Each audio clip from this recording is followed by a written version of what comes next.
सभेला सुरुवात करण्यासाठी मी आपले सेक्रेटरी श्री शशिकांत मेस्ते यांना विनंती करतो की त्यांनी सभेचं कामकाज पुढे न्यावं.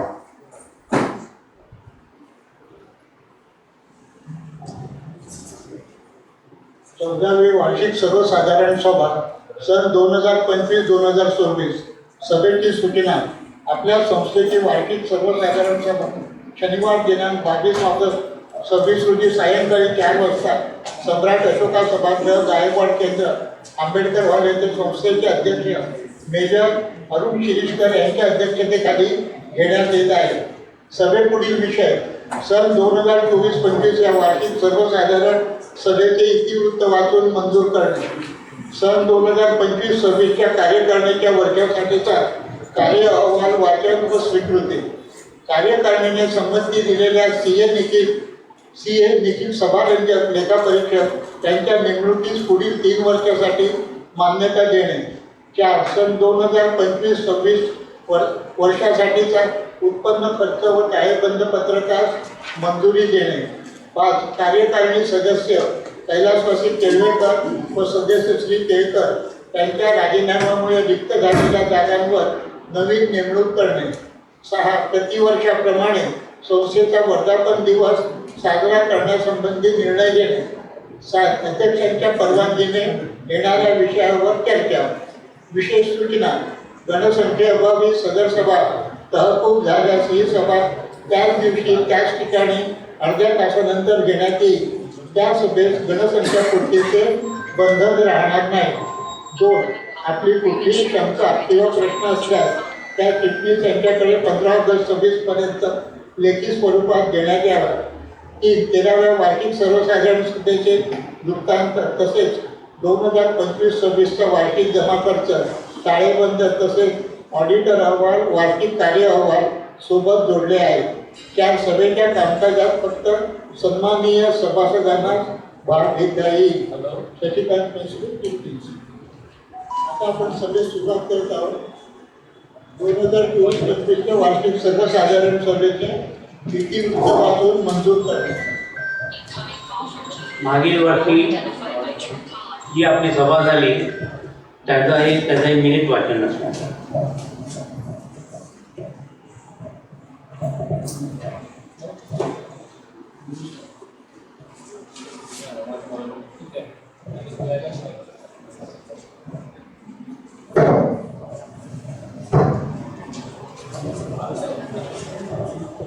तेराव्या वार्षिक सर्वसाधारण सभेचा इतिवृत्तांत. बोला. हा रिपोर्ट सगळ्यांना मिळालेला आहे अलॉंग विथ बॅलन्स शीट आणि इन्कम अँड एक्सपेंडिचर. ती परत वाचायची गरज नाही आहे, सगळ्यांनी वाचलेलं आहे. ती ऑलरेडी रिसिव्ह. हे जे रिपोर्ट्स आहेत हे सर्व मला वाटतं 16-17 दिवसापूर्वीच आपल्या सर्व सभासदांना व्हॉट्सअपच्या माध्यमातून अवगत केलेलं होतं. त्यानंतर एक रिमाइंडर म्हणून आता 3-4 दिवसापूर्वी पुन्हा हेच कॉपी पेस्ट करून ते रिपीट केलेलं होतं. तर आपले सभासद मी संतगिरी साहेब यांच्या म्हणण्यानुसार हे सर्वांनी वाचून झालेलं आहे. असल्यास तर आम्ही ते वाचन करत नाही आता, त्यामुळे आपलाही आणि आमचाही वेळ वाचेल. तर मी सेक्रेटरी साहेबांना विनंती करतो की त्यांनी पुढचा विषय घ्यावा.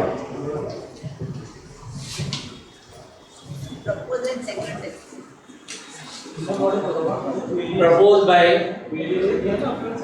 आता आपण सर्वजण इथे उपस्थित आहात, तर मी त्यातली दोघांची नावं घेत जाणार कारण की बरेचसे असे काही प्रपोजल आहेत. त्यामुळे प्रत्येक वेळेला तुम्ही कोणी उभं राहणार, कोणी हे करणार. मी मागच्या वर्षी पण तसंच केलं होतं. उपस्थित लोकांपैकीच दोघांची नावं घेणार. प्रपोज बाय अँड सेकंडेड बाय म्हणून. Yes sir. Okay, thank you.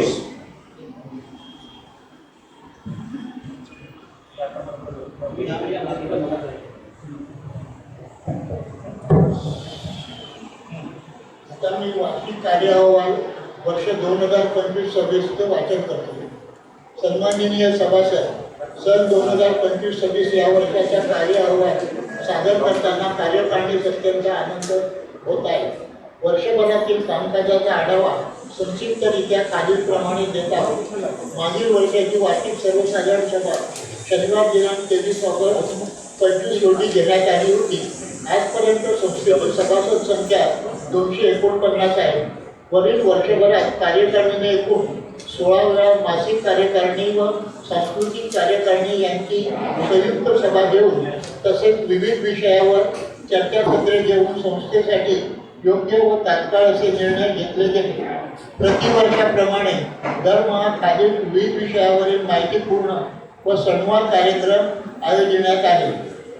क्रमांक 1 दिनांक 18/4/25 असा उजळला अंधार अंध व्यक्तींची जगण्याची उमेद वक्ते श्री हर्षद जाधव उपस्थिती 65.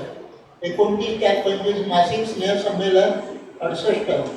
28/5/25 मासिक स्नेहसंमेलन कथाकथन 47. 3/6/25 ते 7/6/25 digital literacy smartphone 22.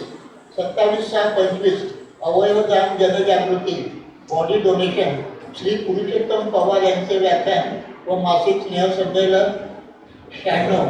26/7/25 Pandharpur Vitthal महती कथन वारी एक अनुभव 79. 23/8/25 वार्षिक सर्वसाधारण सभा 60. 24/9/25 स्मृतिभ्रंशाबद्दल माहिती 65. 11/10/25 मराठी राजभाषा पंधरवडा पु ल देशपांडे अशांनी व्यक्तिविशेष 53. 22/11/25 कॅरम स्पर्धेतील विजेत्यांचा सन्मान व 75 वर्षे पूर्ण केलेल्या सभासदांचा सन्मान 83.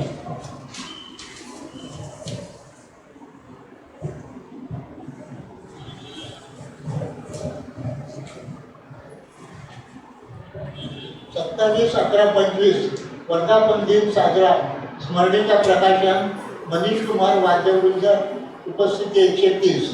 27/12/25 जाहीर शोकसभा कैलासवासी केळवेकर गुरुजी 63. 21/2/26 श्रीमती स्नेहा अमृतसर व कुमारी सायली कुलकर्णी यांचा सत्कार व मासिक स्नेहसंमेलन 88. 27/3/26 जागतिक महिला दिन सौभाग्यवती अनिता खाडे व श्री रोहन राठोड नगरसेवक यांचा सत्कार 89. उपाध्यक्ष कैलासवासी केळवेकर यांच्या निधनामुळे जानेवारी महिन्यात कोणतेही कार्यक्रम करण्यात आले नाही. एकूण 14 कार्यक्रम घेण्यात आले व प्रत्येक महिन्यात सभासदांचे वाढदिवस व कराओके गाण्यांचे कार्यक्रम घेण्यात आले. तसेच सभासदांना वाढदिवसानिमित्त भेटवस्तू देण्यात आली. या कार्यक्रमाअंतर्गत या वर्षीच्या कालावधीत 50 सभासदांचे वाढदिवस साजरे केले गेले. संस्थेप्रती आदर प्रेमभाव जपण्यासाठी व संस्थेत आर्थिक पाठबळ देण्यासाठी काही सदस्यांनी देणगीदारांनी जाहिरातदारांनी व हितचिंतकांनी सढळ असते यथाशक्ती देणग्या दिला. त्यांचे संस्कार जाहीर आभार मानतात. मार्च 26 सांस्कृतिक कार्यकारिणी गठीत करण्यात आली व एप्रिल 26 पासून नवीन सांस्कृतिक कार्यकारिणी स्थापित करण्यात येईल. अध्यक्षांनी आवाहन केले की जे इच्छुक सभासद असतील त्यांनी आपली नावे अध्यक्षांना कळवावी. आपली कार्यकारिणी ऑक्टोबर 2025 पासून संस्थेत कायमस्वरूपी ऑफिस मिळावे यासाठी अथक परिश्रम घेत आहे, परंतु त्या सध्यापर्यंत निर्विवाद यश मिळाले नाही. या कालावधीत दीनानाथ सोसायटी व राजमाता सोसायटी येथे कार्यालय तात्पुरते हलविण्यात आले होते, परंतु कार्यालयाची अडचण दूर होऊ शकली नाही. नगरसेविका कुमारी सायली कुलकर्णी त्यांच्या सौजन्याने संस्थेची मालमत्ता ठेवण्यासाठी मूव्ही टॉवर लोखंडवाडा रोड येथे सोय करण्यात आली आहे. मासिक सभा व सभासदांच्या कार्यक्रमाच्या सरावासाठी वेगवेगळ्या सभासदांच्या घरी आयोजन करण्यात येते. तरी उपस्थित सभासदांनी यावर विचार विनिमय करून कार्य करण्यास मदत करावी असे आवाहन वारंवार करण्यात आले.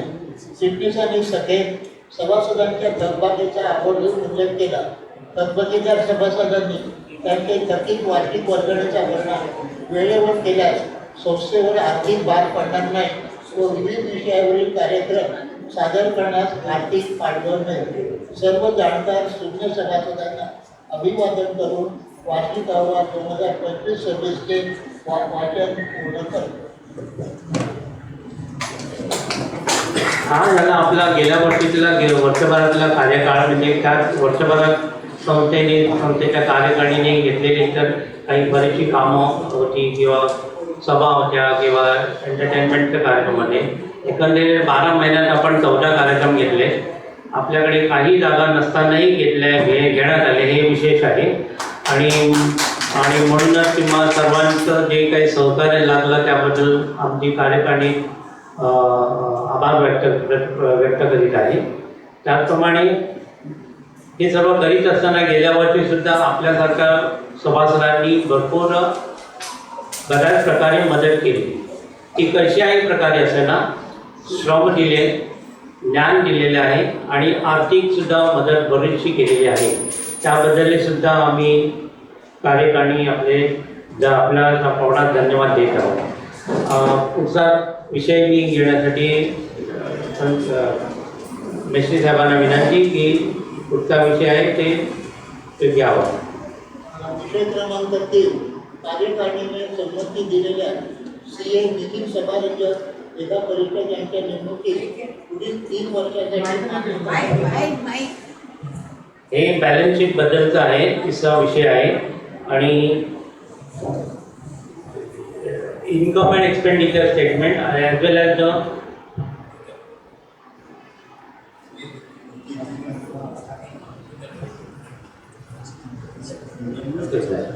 नेमणुकी संबंधात आहे हा विषय. आपल्या सर्वांना ठाऊक आहे की ऑडिटर नेमण्यासाठी फक्त AGM ही ऑथॉरिटी असते. आपण मागच्या वर्षी सुद्धा आपले निखिल सभारंजक यांची नेमणूक केलेली आहे, ती 28-29 पर्यंत केलेली आहे. परंतु मी सुद्धा माहिती घेतल्यानंतर त्यांनी सांगितलं की प्रत्येक वर्षी तुम्हाला हे रिपीट करावं लागतं. सभेमध्ये काय म्हणतात ते ठराव पास करून घ्यावा लागतो, मंजुरी घ्यावी लागते.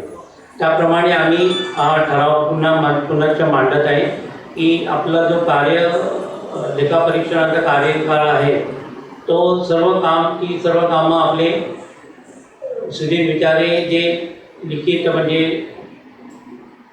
लेजर मेंटेन करणं आणि बाकी इतर काय ते आपल्या प्रत्येक महिन्याला खर्च होतं त्याचं बारीक सारीक असं नोंदणी करणं हे त्यांनी करून घेत असतात. आणि त्यानंतर मग ते आपण ऑडिटरकडे पाठवतो.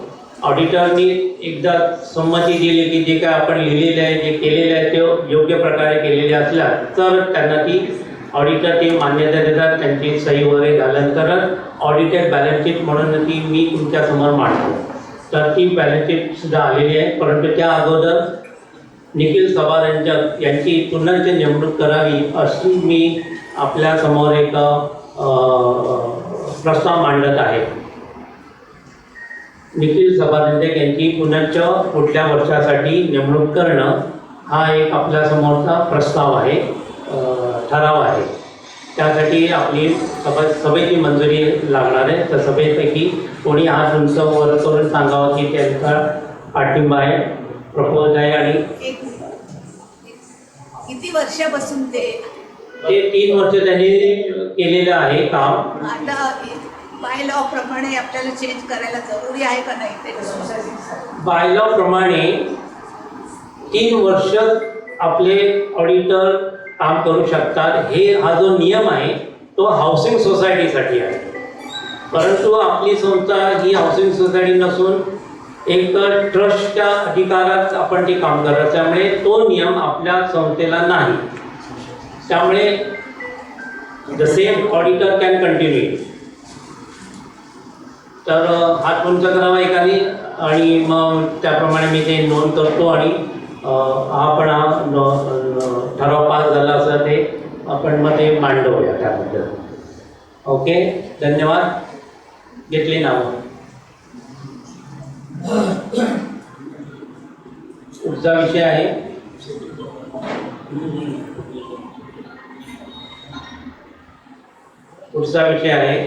सन 2025-26 वर्षासाठीचा उत्पन्न खर्च व ताळेबंद पत्रका मंजुरी दिली. बॅलन्स शीट आणि इन्कम अँड एक्सपेंडिचरचं स्टेटमेंट तुम्हाला सर्वांना सर्क्युलेट केलेलं आहे. त्याबद्दल कोणाची काही शंका असेल, कोणाला काही सूचना मांडायच्या असेल तर ते तुम्ही मांडू शकता, पण ते आता काही होणार नाही. ते पुढच्या वर्षासाठी आम्ही ते नोंद करू आणि त्यात सुधारणा करण्याचा प्रयत्न करू.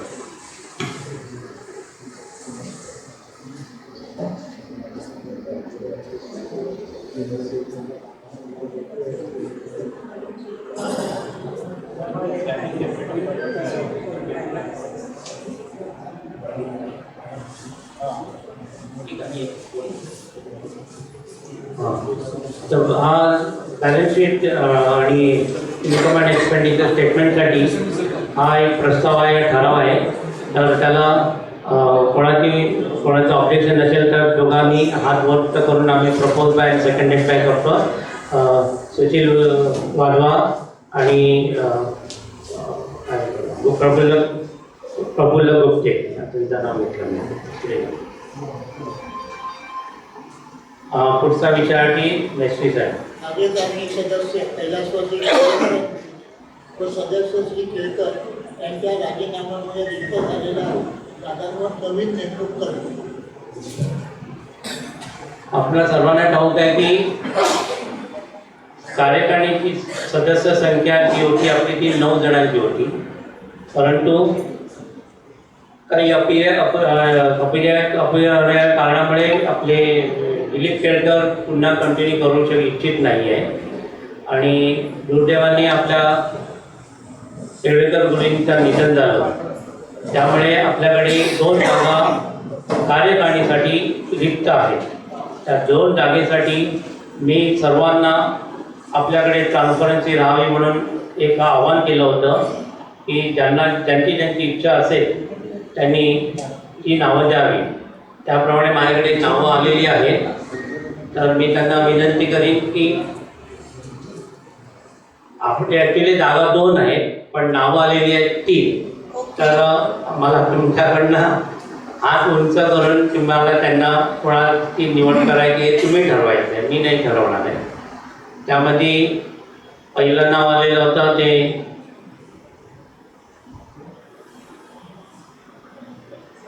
तेजवानी साहेब. Please stand up. हे आपले उमेदवार आहे म्हणून त्यांचं नाव घेतलं मी. त्यांनी इच्छा व्यक्त केली होती.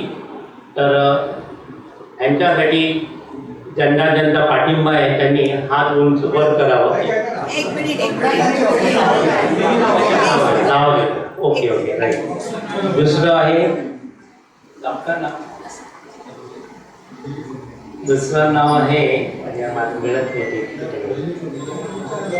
अनगावमुळे. Please stand up.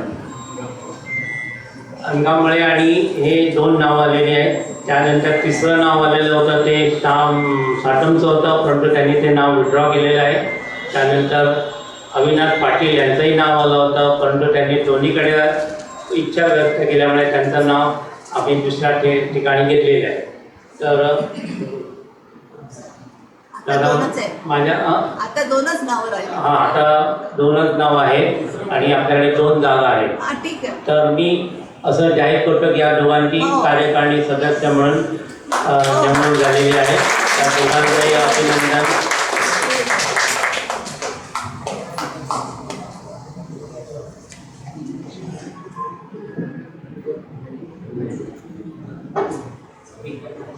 पुढचा विषय दिलीप अमर यांचंही नाव आलं होतं, परंतु त्यांनी नाव विड्रॉ केलेलं आहे. ॲक्च्युली मला हे सांगतात आहे सेक्रेटरी आणि मी त्यांना सांगितलं होतं की त्यांचंही नाव होतं पूर्वी पण त्यांनी ते विड्रॉ केलेलं आहे. ठीक आहे. आपल्या 2 जागा आणि 2 नावं आणि दोन्ही 3 काय म्हणतात अनअपोज असे निवडून आलेले आहेत. 3 विरोध. विषय क्रमांक 6 प्रतिवर्षाप्रमाणे संस्थेचा वर्धापन दिवस साजरा करण्यासंबंधी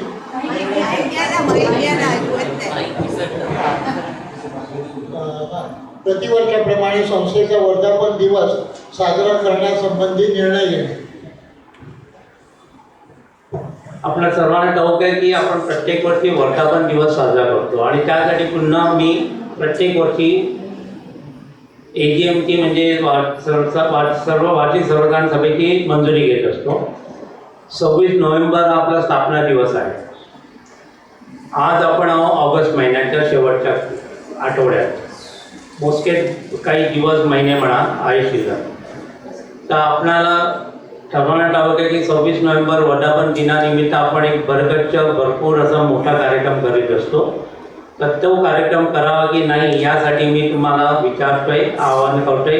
होकार असेल तर हात वर करावं आणि मग मी नकार असेल तर पुन्हा नाही. तर होकार असेल तर त्यांची मला वाटतो मॅक्झिमम लोकांनी हात वर केलेले आहेत, त्यामुळे मी नकाराचा विचारतच नाही आहे. तर आपण 26 नोव्हेंबरला हा वर्धापन दिवस साजरा करणार आहोत. त्यासाठी बरीचशी काय मेहनत लागेल, काय करावं लागेल तो सविस्तर वृत्त मी मागवून देईन. याचं बजेट केले का? त्याचं बजेट आहे, बजेट केले का त्याच्यासाठी? बजेट पर दिवस वर्धापन दिवसासाठी बजेट हे आता आपल्याला ठरवता येणार नाही. कारण का आपल्याला किती मोठ्या प्रमाणात किती छोट्या प्रमाणात करायचं त्यावरती अवलंबून आहे. तुम्हाला ऑर्केस्ट्रा बोलवायचं असेल तर बजेट 40-50 हजारांनी वर जातं. तुम्हाला आपल्याच लोकांना गाणी देऊन संधी देऊन द्यायचं तर त्यासाठी बजेट शून्य होतं. त्यामुळे मी बजेटबद्दल आता काही बोलू इच्छित नाही. परंतु आपण ते ओव्हर पिरियड आपण प्रत्येक महिन्यात मिटिंग घेतो, त्यावेळेला ती चर्चा करूया. आणि तुमच्यासारख्या दानशूर लोकांनी भरपूर काही आर्थिक मदत केली तर आपण धूमधडाक्यात करू शकतो. ओके, जरा होकारासाठी हात वर करा, फोटो राहायचा. तुम्हाला नेहमीच होकार आहे राव.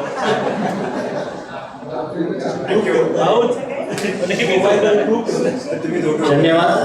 मला वाटतं आपल्या या आता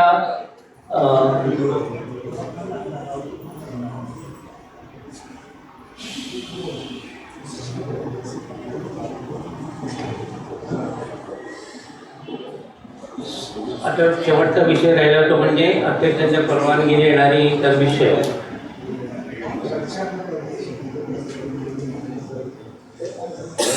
तर अध्यक्षांच्या परवानगीने येणाऱ्या विषयामध्ये जे काही विषय आम्ही ते मांडू शकलो नाही किंवा मांडता आले नाही किंवा राहिलं तर त्यासाठी तुमच्या मनात काय असेल, काही विषय, काही सूचना, तर तुम्ही त्या सूचना इथे मांडू शकता. आपण त्याची नोंद घेतोय.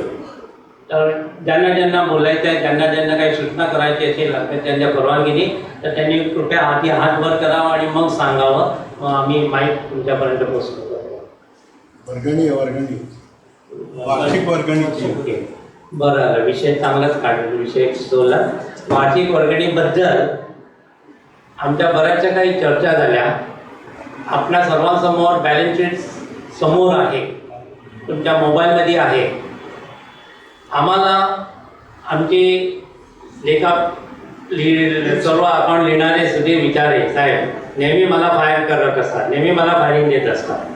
आता ते का देतात त्यांचं कारण असं आहे की मी म्हणजे अध्यक्ष या नात्याने आपला जो खर्च होतोय तो फार मोठ्या प्रमाणात होतोय. जेवढं इन्कम आहे त्याच्या जवळजवळ दुपटीने आपण खर्च करीत आहोत असं त्यांचं म्हणणं आहे आणि ते खरं आहे, हे मी मान्य करते. परंतु जेव्हा प्रॅक्टिकली बघायला गेलं तेव्हा मी त्यांना समजावून सांगितलं की आपल्याकडे जे इन्कम येतं त्यामध्ये बराचसा वाटा हा वाढदिवस असणाऱ्या सभासदांचा आहे. त्या सभासदांच्या इच्छेकरता त्यांच्या आवडीनुसार आपण हे कार्यक्रम करत असतो. नाही तर हा हॉल घेणं आपल्याला परवडण्यासारखं नाही. आणि म्हणून मी त्यांना सांगितलं की ते आपल्या बजेटमध्ये बसतंय. परंतु त्यांचं म्हणणं एक वेगळं होतं. मला वाटतं ते त्याबद्दल जास्त त्यांचं म्हणणं मांडतील. टेक्निकली त्यांचं एवढंच म्हणणं आहे की तुमचे जे इन्कम आहे सोर्सेस ते कमी आहे आणि एक्सपेंडिचर जास्त आहे एका शब्दात. परंतु अधिक विवेचन सुधीर विचारे साहेब. हॅलो, आपलं हे इन्कम एक्सपेंडिचर अकाउंट जे आहे त्याच्यासाठी इन्कम आपण फक्त ॲन्युअल सर्टिफिकेट म्हणजे जी वर्गणी असते ती आणि बँकेचे व्यवहार एवढंच आपलं इन्कम आहे. तर यावर्षीची पोझिशन अशी आहे की वर्गणी जमले 30,300 आणि आपला खर्च जो झाला आहे तो 63,000 झाला आहे. म्हणजे जवळपास दुप्पट खर्च झाला आहे. यावर्षी आपल्याला 28,000 रुपये 28,316 लॉस आला आहे. त्याच्यामुळे जर वर्गणी वाढवली नाही, कारण पुढे असा प्रश्न निर्माण होणार आहे आपल्याला ऑफिस बघावं लागणार आहे. ऑफिस आपल्याकडे परवडत नाही आहे.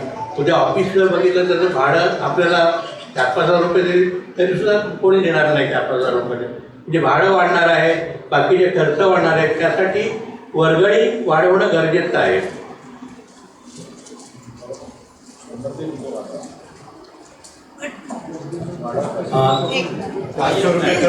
This does not include आपल्याला डोनेशन येतं ते त्याच्यामध्ये include नाही नाही, budget donation goes under different heads.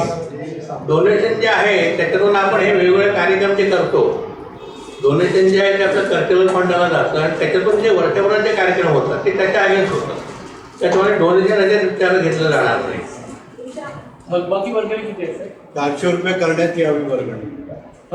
300 रुपये फार कमी आहे. ओके, बोला दांडेकर साहेब. किती वर्गणी वाढवली तर हे बजेटमध्ये बसेल? हो बसेल. हा, ते हो, पण आहे. किती वाढवले तरी बजेट सांगतो. त्यासाठी एक पर्याय असा आहे, की समस्या दाखवतो. ऐका, त्यासाठी एक प्रस्ताव म्हणा, पर्याय म्हणा, तो असा आहे.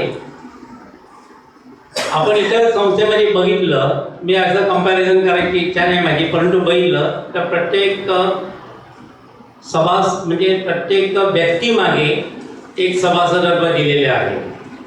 आपल्या संस्थेने सुरुवातीपासून अगदी इन्सेप्शन काळापासून नवरा बायको असतील तर त्यांना एकच सभासद म्हणून गृहीत धरलं होतं आणि ते अजूनही गृहीत धरतोय आपण. आणि त्यामुळे त्यांच्याकडनं जी वर्गणी येते ती आपण 300 रुपये जी आहे ती 300 रुपये घेत असतो. परंतु आमच्या कार्यकारिणी सभेमध्ये विचारविनिमय झाला आणि तो एक प्रस्ताव आला की तुम्ही ते 300 रुपये घेता एका फॅमिलीमध्ये कदाचित एक असेल किंवा 2 असतील नवरा बायको, पण ती फॅमिलीमागे न घेता ती तुम्ही व्यक्तीमागे घ्यावी. म्हणजे त्या जे सभासद आहेत त्यांचे नवरा बायको दोघेही आहेत, त्यांच्याकडनं प्रत्येकाकडून 300 रुपये घ्या, जी आम्ही फक्त 300 रुपये घेतोय. तर त्यामुळे थोडक्यात ती वर्गणी कपलसाठी 600 होणार आहे दोघांसाठी. जिथे फक्त एकच आहे, त्यांचे पार्टनर नाही आहे, त्यांच्यासाठी ती 300च राहणार आहे. त्यामध्ये काही वाढ होणार नाही. मग राईट सर? बरोबर आहे. तर तुम्ही हा प्रस्ताव मान्य केला ते सुद्धा आपण टू सम एक्सटेंट आपण ती काय म्हणतात शॉर्टफॉल जो आहे तो आपण भरणा करतोय. बोला सर. इनिशियल मेंबरशिप फीज आणि रिन्युअल फीज हे जरा एक्सप्लेन करा. आता हे आता तुम्ही बोलताय ते ॲन्युअल फीज. हां, वार्षिक वर्गणीच्या संदर्भातच बोलतोय.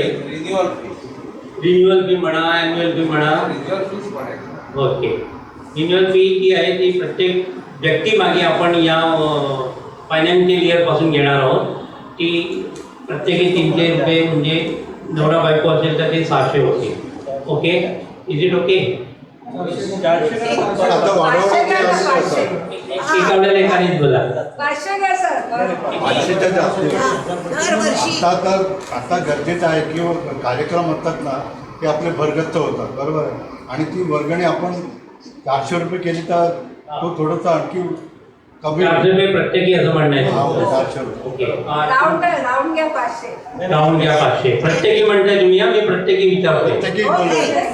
येस. तुम्ही नवरा बायकोला एकच देत होता. It is a very good idea. मी म्हणते दरवर्षी आपण पैसे वाढवा असं म्हणण्यापेक्षा एक वन्स फॉर ऑल 500 रुपये केले तर जास्त बरं. वन्स फॉर ऑल म्हणजे प्रत्येक वर्षी आपण घेतोय. प्रत्येक वर्षी वाढतेच आहे. नाही म्हणूनच ते वाढणारच आहे ते. 500 रुपये घ्या आणि पैसे परत वाढवणार नाही 2 वर्ष तरी, असं काहीतरी लिहा. कन्फ्युजन होतं. तर माझ्या मते आपण जर 300 रुपये प्रत्येकी ठेवली नवरा बायकोसाठी तर सुद्धा ती ओके आहे. 400 बऱ्याच वेळेला की आता जवळजवळ 5-6 वर्ष तरी वर्गणी वाढवली. 400 साठी किती हात वरतात? 400 साठी किती हात वर करतात ते बघा. ओके, जसं तुम्ही सुचवल्याप्रमाणे आणि योगाशिकांनी सांगितल्याप्रमाणे आपण प्रत्येक व्यक्तीमागे 400 रुपये ही फी ठेवत आहे. सर्वांनी बहुमताने मंजूर दिलेले आहे. मागे सभासद सुद्धा त्याला मंजुरी देत आहे. कपलला थोडक्यात 800 होईल ना थोडक्यात. एवढे प्रोग्राम या प्रस्तावाला कोणाचं ऑब्जेक्शन असेल तर त्यांनी फक्त हात वर करावा. या ठरावाला कोणाचा विरोध असेल तर त्यांनी हात वर करावा. विरोध असा आहे की आपले 300 रुपये सभागृहामध्ये येत नाही ते वाढवल्यावर कसे येतील? बरोबर आहे. तर तुमचं म्हणणं अगदी योग्य आहे. जसं की आम्ही आत्ताच हा विषय सुद्धा चर्चेला घेतला होता. आपल्याकडे जे थकबाकीदार आहेत त्यांची लिस्ट जी आहे ती जरा मोठी होत चालली आहे. परंतु मला खात्री आहे असे थकबाकीदार नसणार. बऱ्याचशा काही कारणानुसारमुळे ते मंडळी विसरून टाकतात. तर तो आमचा दोष आहे की आम्ही त्यांना आठवण करून देत नाही. परंतु मागे आमचे राजेनाई विजय पंडित यांनी एक हे काम घेतलं होतं अंगावर आणि ते प्रत्येकाला फोन करून सांगत होते की तुमची एवढी एवढी वार्षिक वर्णी शिल्लक आहे आणि त्याला चांगला प्रतिसादही मिळाला. तर मला वाटतं थकबाकीदार आपल्याकडे काही काळानंतर कोणी नसणार. सर्वजण स्वेच्छेने आणि स्वतःहून पुढे येऊन ती देतील अशी माझा अनुभव आहे. माझा आपल्या सभासदांवरती विश्वास आहे. त्यामुळे मला ती खात्री आहे की थकबाकीदार ती लिस्ट मोठी होणार नाही. अजून काही विषय कोणाला काय म्हणायचं असेल, कोणाचं काही सांगायचं असेल तर सांगा.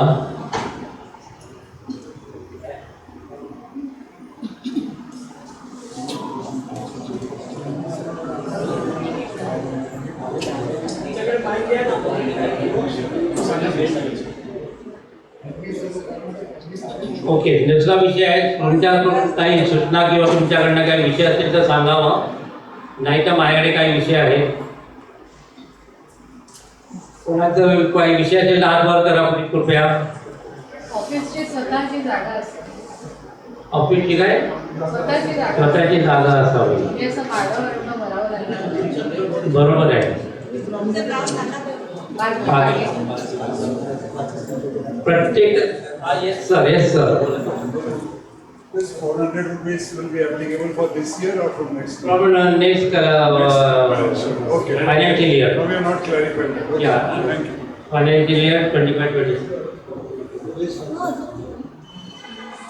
हां, तुम्ही भारती पागे म्हणाले की आपल्या स्वतःचं ऑफिस असावं किंवा जागा असावी आणि इच्छा असणं अतिशय चांगली गोष्ट आहे.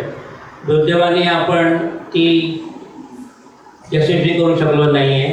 आपण बरेचसे प्रयत्न केले, बऱ्याचशा ठिकाणी आपण शटलिंग केले इकडून तिकडे, परंतु जागेची काही सोय झाली नाही. परंतु पुन्हा माझं एक आव्हान आहे सर्व सदस्यांसाठी, ज्यांच्या नजरेत अशी एखादी जागा असेल तर त्यांनी कृपया आम्हाला कळवावं. पुढील काही कारवाई करण्यासाठी आपण ती मग कसं काय करता येईल की आपल्याला ती जागा कशी मिळेल त्यासाठी आपल्याला आपली आर्थिक बाजू सांभाळूनच ते करावं लागणार आहे. तर ते सर्व बघता येईल. अजून कोणाचे काही विषय, कोणाची सूचना?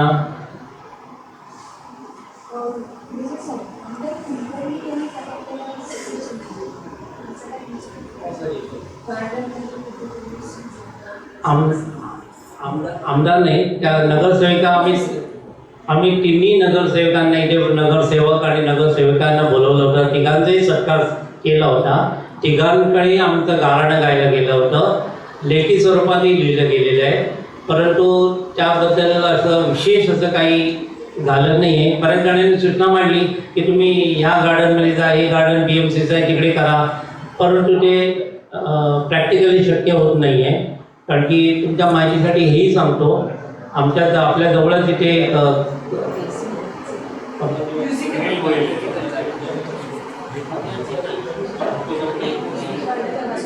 एकता गार्डनमध्ये मी चौकशी केली तर ते म्हणाले तुम्हाला मिळेल, परंतु प्रॉब्लेम अशी आहे. पहिली गोष्ट म्हणजे त्यांना प्रत्येक वेळेला एक 10,000 ते 15,000 रुपये भाडं द्यावं लागेल. पहिला प्रश्न. दुसरा प्रश्न, ही जी जागा बंदिस्त आहे, AC आहे, त्याची सोय तिकडे काही नाही आहे. तिसरा प्रश्न, तिकडे साधारणपणे आपली सभा 6:30 पर्यंत 7 पर्यंत चालते. आणि तिकडे डासांचा प्रादुर्भाव जास्त आहे. त्यामुळे टोटली पाहता की व्यवहार नाही आहे. गार्डनमध्ये कुठेच नाही आहे. तुम्ही मी तर हे उदाहरण दिले एकटा गार्डन, पण same position with Anil Mohile garden, संगीतमय किंवा आम्ही इतरही ठिकाणी बघितले बरेचसे गार्डन. तशी काही सोय होऊ शकत नाही. त्यासाठी बंदिस्त जागा हवी लागेल आणि आपण सर्व वयस्कर असल्यामुळे ती रिस्कही घेता येत नाही.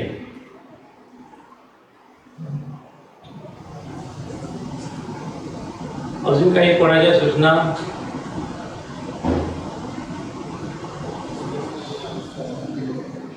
आपल्या सर्वांना ठाऊक आहे की आपण मागच्या वर्षी सुद्धा साधारणपणे सप्टेंबर-ऑक्टोबरमध्ये कॅरमच्या स्पर्धा आयोजित केल्या होत्या.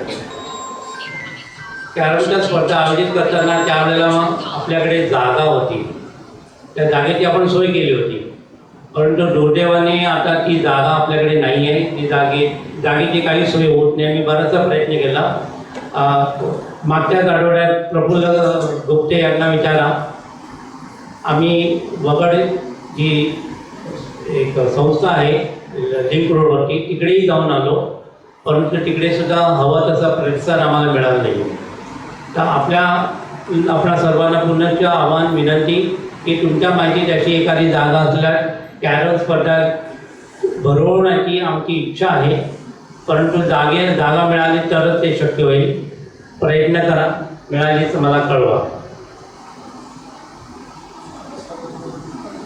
दुसरं म्हणजे मागील वर्षी टुर्नामेंट साधारणपणे 3 ते 4 दिवस चालतात.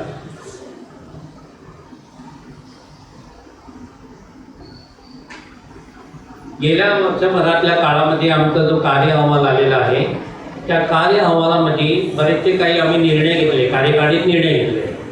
ते एक प्रथा असते की त्या निर्णयाला ही वार्षिक सभेचं अनुमोदन आहे किंवा सभा ॲप्रूव्ह करत आहे.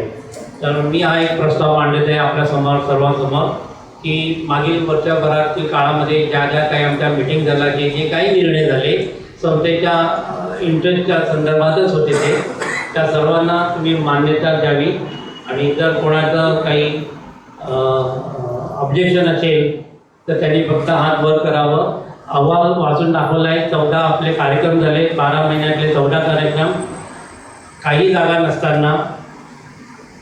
आणि अशा ह्याच्यामध्ये आम्ही जे काही निर्णय घेतले, कशाही परिस्थितीमध्ये घेतले, कुठल्याही बॅकग्राऊंडमध्ये घेतले, त्यासाठी मला आपणा सर्वांचं या सभेचं अनुमोदन ॲप्रुव्हल हवं आहे. तर ज्यांचं कोण हात ओके आहे, अनुमोदन आहे. ज्यांना काही ऑब्जेक्शन असेल या 14 इव्हेंटच्या संदर्भात, तर त्यांनी फक्त हात वर करावं, म्हणजे ते मला सोपं जाईल. ओके, कोणाचं ऑब्जेक्शन असेल तर मी हा ठराव पास करून घेतो की आपल्या गेल्या वर्षभरातील कार्यकाळात जे काही निर्णय झाले त्या निर्णयाला आजच्या वार्षिक सर्व सभेने मान्यता दिलेली आहे. आता एक माझ्या मनात डोकावणारा एक प्रश्न आहे. आपल्या माहितीसाठी सांगतो की आपल्या या जवळच्या परिसरात, अंधेरी परिसरात माहीत असलेले आणि ॲक्टिव्ह असलेले असे 3 ज्येष्ठ नागरिकांच्या संस्था आहेत. एक आपली, दुसरी समन्वय आहे, तिसरी वर्सोवा यांची आहे, वर्सोवाला आहे, ती सिनियर सिटीजन असोसिएशन वर्सोवा. तर हा प्रस्ताव मी काही जणांच्या समोर मांडला होता, चर्चा केली होती. आणि आपल्या माहितीसाठी हेही सांगतो की जसं आपला प्रश्न आहे, जसे कागे मॅडमने सांगितलं की जागा पाहिजे आपली, इतर तिघांच्याकडे तोच प्रश्न आहे आणि अतिशय ज्वलंत प्रश्न आहे. आपण सर्व ज्येष्ठ आहोत. कुठेतरी आपल्याला एक करमणुकीचं साधन मिळावं हा, आणि ती करमणूक आपल्यापर्यंत सर्वांपर्यंत पोचावी हा आमच्या संस्थेचा उद्देश आहे महत्त्वाचा. आणि अशा या बॅकग्राऊंडमध्ये जवळजवळ तिन्ही संस्थेला स्वतःचं असं शत नसल्यामुळे एक कल्पना सुचलेली आहे. ते किती अस्तित्वात येईल, प्रॅक्टिकल होईल ह्याचा विचार करण्यासारखा आहे आणि तो विचार लगेच आजच निर्णय घेण्यासारखा नाही आहे, परंतु मी तुमचं फक्त मत अजमावतो आहे. या ज्या 3 संस्था आपल्या कार्यरत असताना तिन्ही संस्थांचं एक उद्दिष्ट सेम आहे, मोरॉलेस 99% सेम आहे. तर का नाही या तिन्ही संस्था एकत्र विलिनीकरण करावं आणि त्या संस्थेने एक काहीतरी चांगलं भरीव असं भक्कम असं आर्थिक पाठबळ घेऊन ते आपण मग जसे जागेचाच प्रश्न आहे किंवा इतर काही कामं आहे किंवा इतर बघा मोठ्या प्रमाणात काही करता येण्यासारखं आहे त्याबद्दल विचार करू शकता. हा एक माझ्या मनात आलेला एक विचार आहे.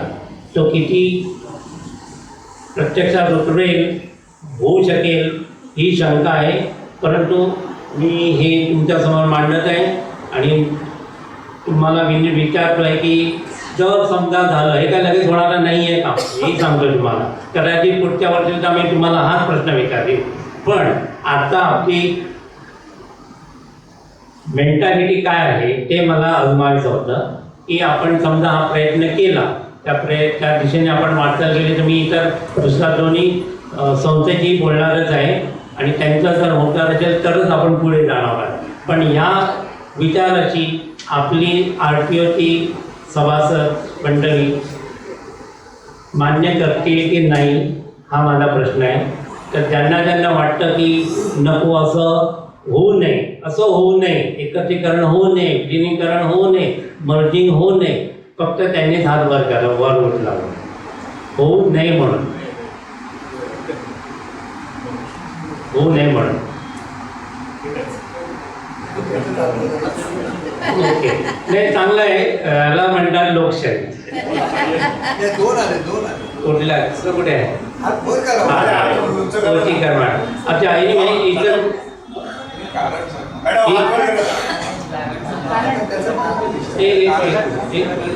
ही चांगली लक्षणं आहे की कोणीतरी विरोध करतोय आणि लोकशाहीचं जिवंत उदाहरण आहे.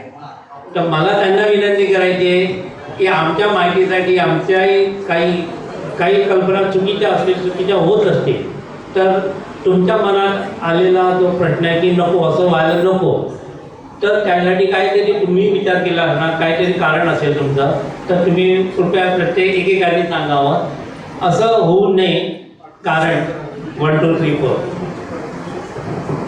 नाव आणि कारण.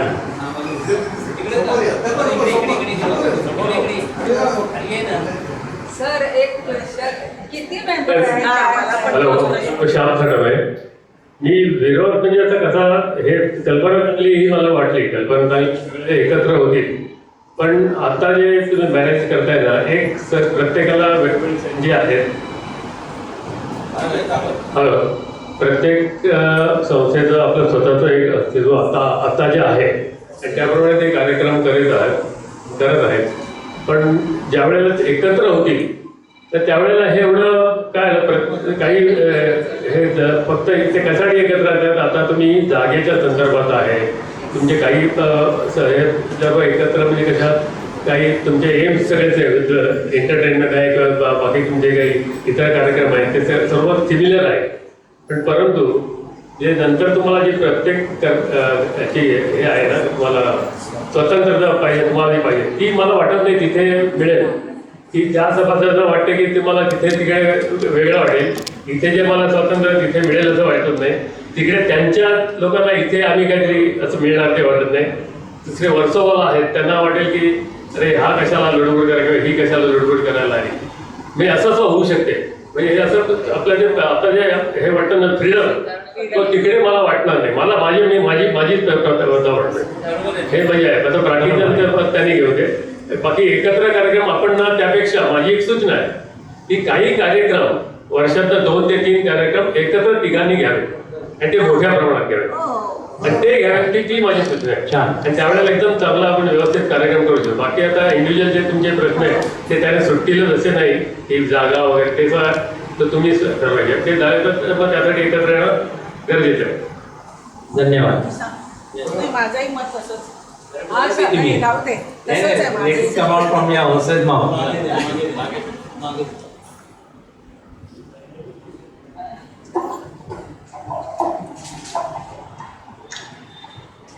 बोला. मला पण असंच वाटतंय की एकदम त्यांना आपल्या आपण त्यांच्या ते बरोबर नाही. एखादे दुसरे एका वर्षातून 2 वगैरे प्रोग्राम एकत्र जर केले आपण तर ते ठीक होईल. तिचा समंजसपणा सगळं बघावं लागेल. पुढे काय काय प्रॉब्लेम येतात भाड्याबरोबर याच्याबरोबर खूप पैशाचा प्रश्न असतो ना सगळं. बरं, धन्यवाद. सातम जे बोलले ते मी कम्प्लिटली त्यांच्या अग्री करते, कारण की प्रत्येकाची विचारसरणी आयडियाज आणि सगळं वेगवेगळं आहे. तर we can do that, we can try. मी म्हणते आपण ट्राय करू शकतो. होईल की नाही that we have to see. बरोबर. जागेसाठी पार्टनरशिप करू शकतो. तिघांनी मिळून एक जागा करू शकतो. कार्यक्रम तिकडे तिकडे करा. कार्यक्रम तर करायचं. पार्टनरशिप पण ते अविनाश जोशी बोला. मला या संदर्भात एक गोष्ट सांगायची आहे की आपली जी समस्या आहे म्हणजे तिघांची समस्या आहे की जागा. आता जागा हा विषय मुंबईमधला सगळ्यात ज्वलंत विषय आहे. त्यामुळे तुम्ही तुमचं आर्थिक पाठबळ किती जमा केलं तरी त्या जागेपर्यंत पोहोचायची पोहोच आपल्याला नाही. तिघांनी एकत्र तरी पोहोच येणार नाही. तर त्याला एकच आपल्याला उपाय आहे की आपल्याला याच्यामध्ये राजकीय फायदा करून म्हणजे राजकीय जर पाठबळ मिळालं तर सहज शक्य आहे. कारण आपण ते काही फुल टाईम वापरणार नाही. तिघही जरी असलं ना तर आपलं पार्ट टाईमच वापरणार आहे आणि त्यासाठी राजकीय पाठबळाशिवाय दुसरा पर्याय नाही आहे सध्या. तर आपल्याला त्यासाठी काहीतरी आपलं पोटेन्शियल असेल तरच राजकीय पाठबळ मिळतं. कारण आता सध्या व्यवहाराचा हा झालेला आहे. तर आपण आपलं काय पोटेन्शियल दाखवू शकतो की ज्याच्यामुळे राजकीय कोणी पुढारी असतील किंवा कोणी आमदार असतील किंवा खासदार असतील ते आपल्यासाठी काहीतरी ते घेऊ शकतो हे मला नक्की माहिती आहे की मी स्वतः ते काम केलेलं असल्यामुळे कितीतरी संस्थांना अशा जागा मिळालेल्या आहेत. तर त्यासाठी आपल्याला एक दबावगट म्हणण्यापेक्षा आपलं पोटेन्शियल दाखवावं लागेल की आम्ही असे आमच्या कुटुंबात एवढे व्यक्ती आहेत आम्ही आहेत. तर तुम्ही आम्हाला जर हे जर दिलं तर आम्ही तुमच्या पाठीशी राहणार आहोत.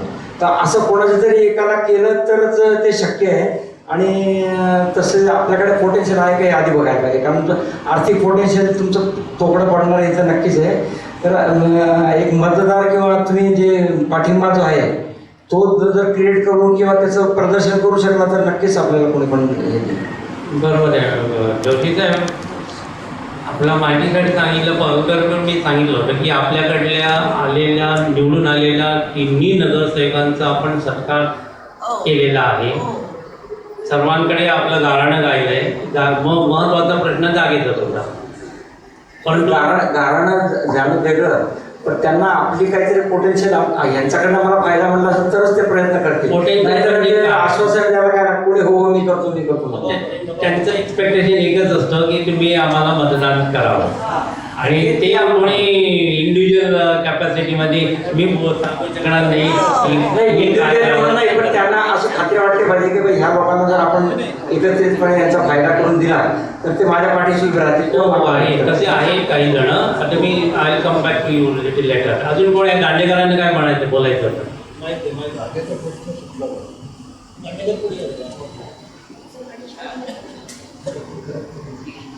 आपण जी चर्चा करतोय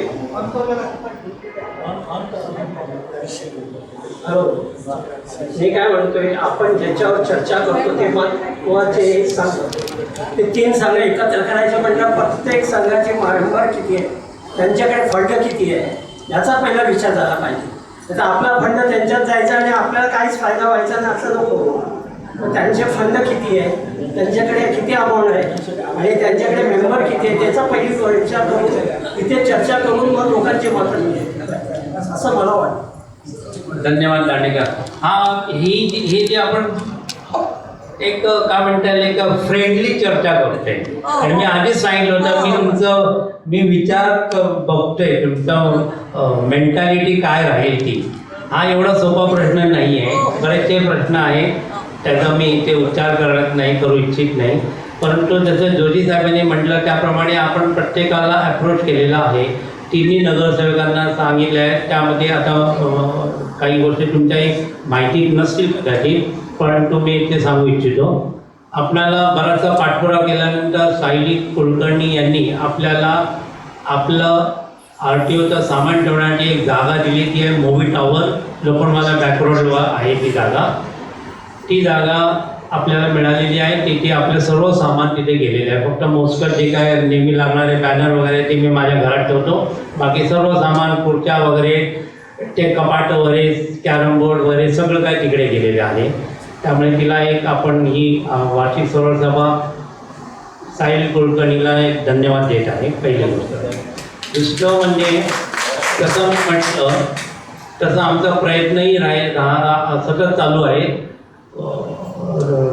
मोहन राठोड म्हणून जे आपले बाजूच्या वॉर्डमधले नगरसेवक आहे ते आता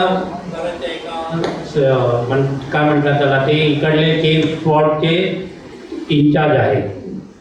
त्यांच्याकडे सुद्धा आम्ही गाणं गायलेलं आहे, मंडळ केलेलं आहे. जसं तुम्ही म्हणता तसं इतर काही संस्थांनी सुद्धा त्यांच्यात अंडर त्यांच्या वॉर्डामधले जे कोणी नगरसेवक आहेत त्यांच्याकडेही गाणं गायलेलं आहे. आता पुढची स्टेप म्हणजे काय की मी फक्त नगरसेवकांबद्दल बोललो. आता मी ऑलरेडी आमदार साहेबांकडे अप्रोच केलेलं होतं आहे, करतही आहे अजूनही. आपल्याकडले आपल्या विधानसभा क्षेत्रातले आमदार जे आहेत ते अरुण खान आहे, शिवसेनेचे आहे. या ठिकाणी मी कुठेही कधी गेल्या कित्येक वर्षात कोण कुठल्या पार्टीचा हे बघत नाही, बघितलं नाही आणि बघणारही नाही. माझ्यासाठी जो काम करतो तो माझा माणूस, एवढंच माझं प्रिन्सिपल राहिलेलं आहे आणि राहणार आहे. तर आम्ही अरुण खानांची बऱ्याच वेळेला भेट घेतली.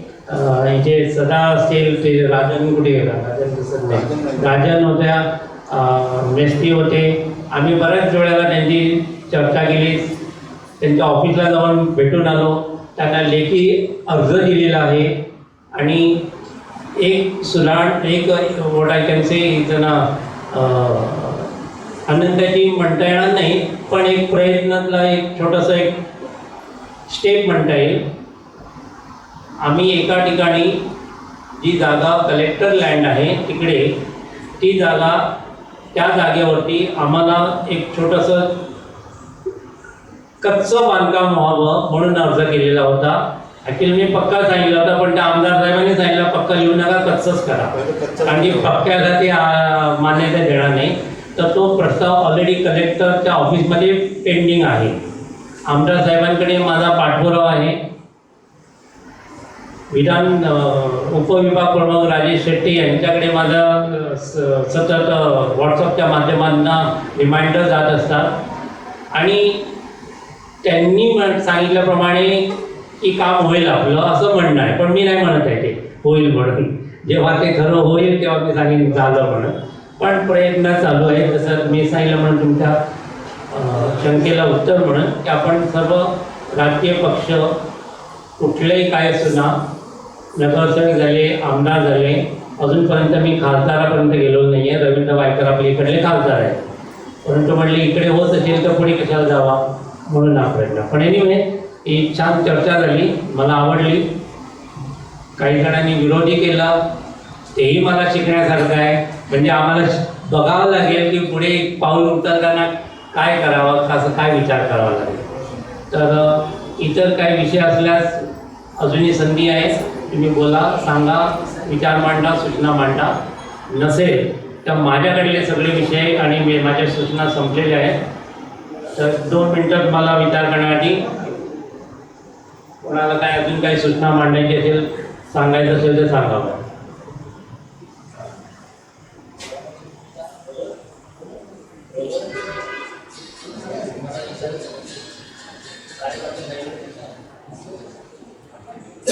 हॅलो, कोणाची काही सूचना आणि काही म्हणण्यासारखं नसेल तर आजची 14वी वार्षिक सर्वसाधारण सभा ही समाप्त झाली असं मी जाहीर करू इच्छितो.